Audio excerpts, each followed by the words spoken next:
Breaking news! General Torre, ang bagong PNP chief, tanggal sa pwesto mga kaibigan. Anong nangyari dito?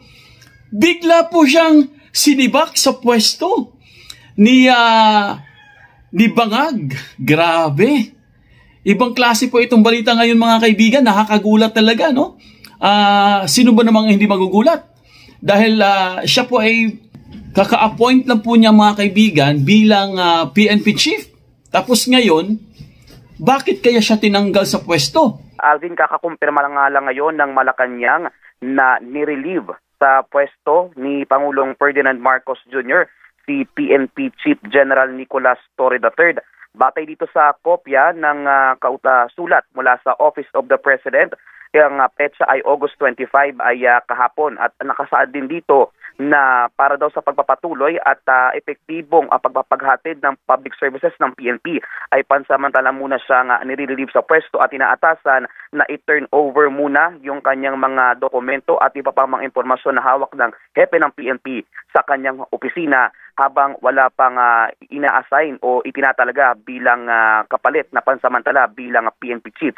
Ang permado dito sa dokumento ay si Executive Secretary Lucas Bersamin sa ilalim ng utos ni Pangulong Marcos Jr. Bakit kaya siya tinanggal? Bakit tinanggal? Hindi pa na retirable na ba si... Hindi pa. Hindi pa, diba? Hindi pa, may something. Bakit siya pinalitan na Christian?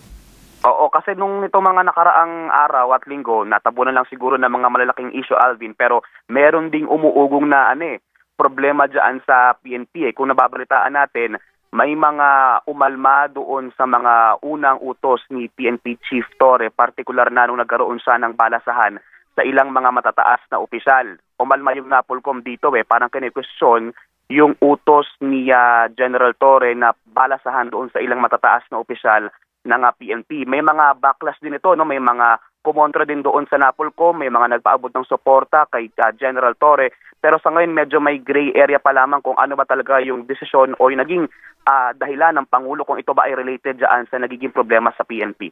Oh. Pero sino daw ang kapalit in the meantime? Sa ngayon, wala pang binabanggit ang Palasyo. Doris, abangan natin siguro sa mga susunod na oras kung ano yung update mula mismo sa Malacanang kung sino ang posibleng humalili muna bilang tagapamuno ng Philippine National Police. Yung nasa memo, ang nag-relieve kay PNP Chief, si Pangulo mismo o si Executive Secretary? Si Pangulo mismo mula sa Office of the President ito, Alvin.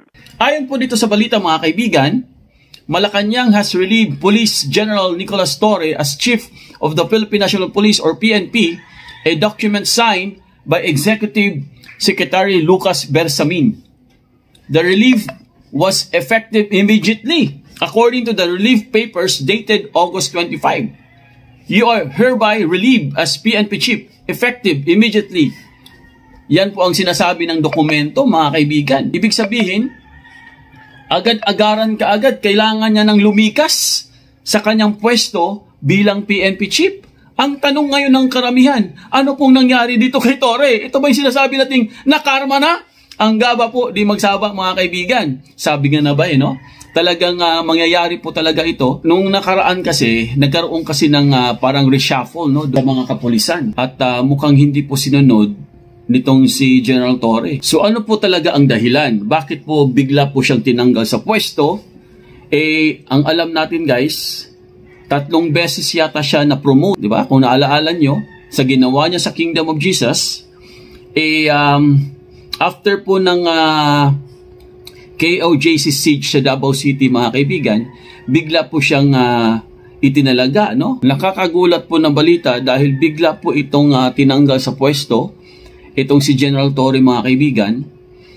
Alam naman natin na isa po itong si General Torre ay favorite po. No? Parang ganun yung dating dyan Favorite po siya ni Bangag. Tapos ngayon, bigla po siyang tinanggal sa pwesto galing po mismo sa Office of the President.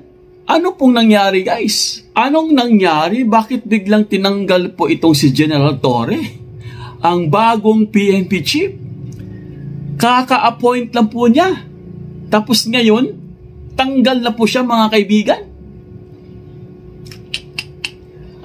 Ito po Office of the President, meron na pong documents na lumabas. na ito pong pag-relieve sa kanya ay galing na po mismo sa Office of the President. Ayan o, Police General Nicolas D. Torre, Philippine National Police. General Torre, you are hereby relieved as Chief PNP effective immediately for the continuous and efficient delivery of public services in the PNP.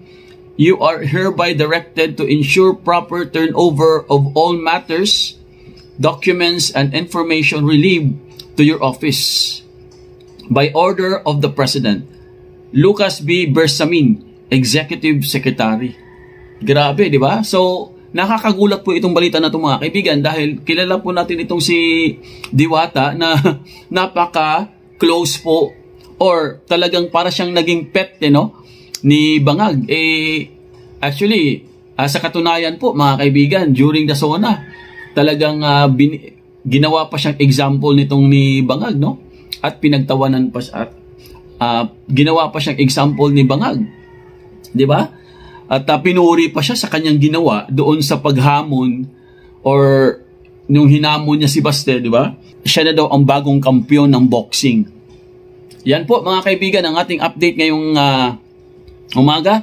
Maya-maya po guys, magbibigay pa tayo ng marami pang information po patungkol po dito sa pagka-relieve nitong si General Torre. Ayan po mga kaibigan, sa mga hindi pa po na-subscribe, please subscribe, comment, like at pakit notification bell para updated kayo sa aming mga bagong videos. Okay, kita po tayo mamaya.